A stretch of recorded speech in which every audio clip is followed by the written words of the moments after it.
Kebudayaan dan kondisi masyarakat Madinah sebelum Islam. Kota Madinah awalnya bernama Yasrib. Kota ini dinamakan Yasrib karena pertama yang tinggal di kota ini bernama Yasrib bin Konia, salah seorang anak keturunan Sam, putra Nabi Nuh alaihi salam. Kota ini sudah ada sejak lama, yaitu kurang lebih tahun 1600 sebelum Masehi. Sebelum kedatangan Islam, penduduk Yasrib terdiri dari 3 suku, yaitu bangsa Yahudi, bangsa Aus, dan bangsa Khazraj. Dilihat dari struktur sosial dan budaya, penduduk Yasrib cenderung lebih heterogen dibanding Makkah. Mereka terdiri dari berbagai macam etnis dan kepercayaan, serta memiliki adat istiadat tersendiri.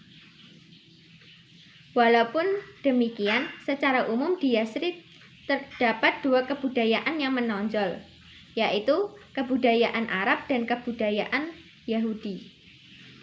Secara geografis, Yasrib terletak di sebelah timur laut kota Mekah dengan jarak 450 km. Madinah terletak di tengah-tengah oasis atau lembah. Kota Yasrib sangat terkenal dengan hasil pertaniannya, terutama anggur dan kurmanya. Bahkan hingga sekarang, kurma Madinah adalah kurma yang terbaik di dunia. Batas-batas geografis kota Yasrib adalah bagian selatan berbatasan dengan Bukit Air, bagian utara berbatasan dengan Bukit Uhud dan Bukit Sur, bagian timur berbatasan dengan Harroh Wakim, bagian barat berbatasan dengan Harroh Wabaroh.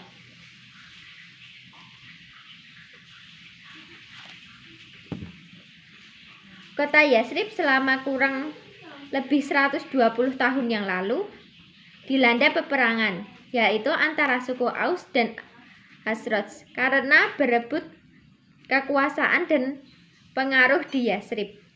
Namun sebenarnya hal ini terjadi karena adu domba dari bangsa Yahudi yang merasa iri atas kemajuan suku Aus dan suku Khazraj.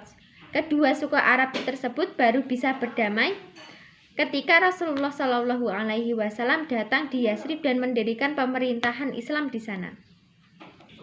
Strategi dan substansi dakwah Rasulullah Shallallahu Alaihi Wasallam. Strategi dakwah Rasulullah Shallallahu Alaihi Wasallam di Madinah adalah mendirikan masjid. Masjid yang pertama kali dibangun Rasulullah Shallallahu Alaihi Wasallam sebelum tiba di Madinah ialah Masjid Quba. Masjid berikutnya yang dibangun Rasulullah Shallallahu Alaihi Wasallam bersama sahabatnya adalah Masjid Nabawi. Masjid ini dikenal dengan sebutan Masjid Nabawi atau Masjid Nabi, yang dibangun secara gotong royong oleh kaum Muhajirin dan kaum Ansor. Fungsi dibangunnya masjid pada waktu itu adalah sebagai tempat untuk melaksanakan sholat, tempat bagi muslimin untuk menerima pengajaran Islam, sebagai bala pertemuan untuk mempersatukan kaum muslimin, sebagai tempat untuk mengatur segala urusan pemerintahan, sebagai tempat tinggal orang-orang muhajirin yang datang ke Madinah tanpa memiliki harta. Yang kedua, mempersatukan kaum muhajirin dan kaum ansor. Yang ketiga, meletakkan aturan dasar masyarakat Islam, membentuk kekuatan dan politik Islam. Yang keempat, mengembangkan pendidikan dan dakwah. Faktor pendorong berkembangnya pendidikan di zaman Rasulullah Shallallahu Alaihi Wasallam adalah penyebaran agama Islam membutuhkan orang-orang yang pandai membaca dan menulis, karena ayat-ayat Al-Quran harus ditulis kemudian dibaca oleh kaum muslimin. Islam menyebarkan berbagai ajaran yang terkandung di dalamnya, seperti sejarah, hukum politik, ekonomi, dan sosial kemasyarakatan. Banyak dari ayat-ayat Al-Quran yang memerintah manusia untuk menalar tentang alam semesta. Yang kelima, membangun perekonomian dan perdagangan. Usaha yang dilakukan Rasulullah dalam membangun kualitas hidup umat Islam di Madinah melalui kegiatan ekonomi dan perdagangan yaitu sebagai berikut. Membangun pasar yang islami, meningkatkan mutu pertanian, memanfaatkan ghanimah untuk kesejahteraan rakyat, memberdayakan harta zakat, memberdayakan harta jiyah, penanaman nilai-nilai moral, membentuk tatanan masyarakat. Substansi Nabi Muhammad SAW pada periode Madinah adalah berkomitmen melaksanakan ajaran Al-Quran dan Sunnah sebagai bukti kecintaannya pada Allah Subhanahu wa Ta'ala dan Rasul-Nya, mensosialkan sunnah Nabi Muhammad SAW baik dengan cara tausiah, memberikan keteladanan, ataupun dengan berdiskusi, berakhlak mulia kepada sesama manusia, memelihara silaturahmi dan kerukunan sesama manusia, memiliki usaha untuk selalu berhijrah dari kondisi yang buruk ke kondisi yang baik, senantiasa berjihad atau berjuang di jalan Allah, merawat dan melestarikan masjid dengan menjaga kebersihannya dan menjadikannya sebagai pusat kegiatan dan peradaban Islam sebagai wujud kehidupan yang islami. Piagam Madinah beserta substansi. Piagam Madinah juga dikenal dengan sebutan Konstitusi Madinah.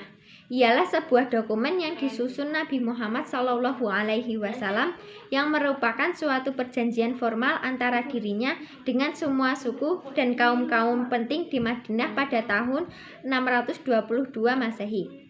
Dokumen tersebut disusun sejelas-jelasnya dengan tujuan utama untuk menghentikan pertentangan antara Bani Aus dan Bani Khazraj di Madinah.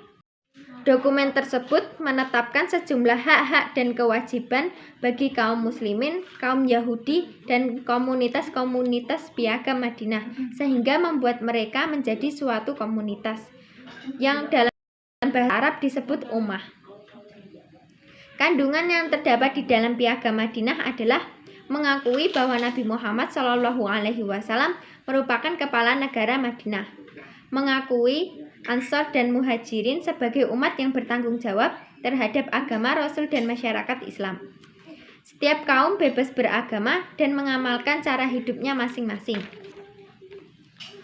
Orang Islam dan Yahudi bertanggung jawab terhadap keselamatan negara dari serangan musuh. Orang Yahudi dibenarkan hidup dengan cara mereka, serta menghormati orang Islam, tetapi tidak dibenarkan melindungi orang musyrik Quraisy. Setiap masyarakat bertanggung jawab menjaga keselamatan dan mengekalkan perpaduan di Madinah. Setiap individu tidak boleh menyakiti dan memusuhi individu dan kaum yang lain. Setiap kaum perlu merujuk Rasulullah SAW jika terjadi perselisihan. Seluruh pihak di Madinah dilarang berhubungan dengan pihak luar, terutama musyrikin Makkah dan sekutu mereka. Substansi Piagam Madinah antara lain mengaku menjadi warga suatu masyarakat yang satu atau ummah, sepakat menegakkan keadilan bagi semua umat, keputusan untuk perang dan damai dengan masyarakat lain dimusyawarahkan sebagai sikap bersama, sikap perorangan atau perilaku yang tidak didasarkan pada aturan yang ada tidak berhak untuk mengatasnamakan umat, menjamin kebebasan beragama, harta benda dan jiwa dilindungi oleh semua, menghadapi musuh luar secara bersama-sama, menaati hukum bersama-sama, mengakui persamaan hak individu yang dilindungi. Kaum muslimin mempunyai hak perlindungan yang sama dengan kaum Yahudi. Menggalang kekuatan untuk mempertahankan agama. Meskipun dakwah Islam dilakukan secara lemah lembut, ternyata masih mendapat tantangan dan hambatan dari berbagai kelompok. Bahkan ada kaum yang secara terang-terangan melanggar isi Piagam Madinah dan bersekutu dengan kaum kafir Quraisy. Misalnya yang dilakukan oleh kaum Yahudi Madinah yang bersekutu dengan kaum kafir Quraisy. Oleh karena itu, Rasulullah SAW terpaksa membela diri dan mempertahankan Islam dengan meladeni ajakan berperang.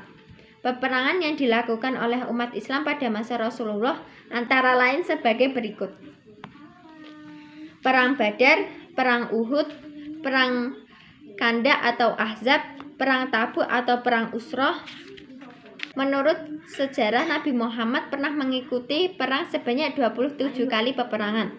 Peperangan yang diikuti Rasulullah SAW disebut Gauzah. Sedangkan peperangan yang tidak diikuti Rasulullah Shallallahu Alaihi Wasallam disebut syariah.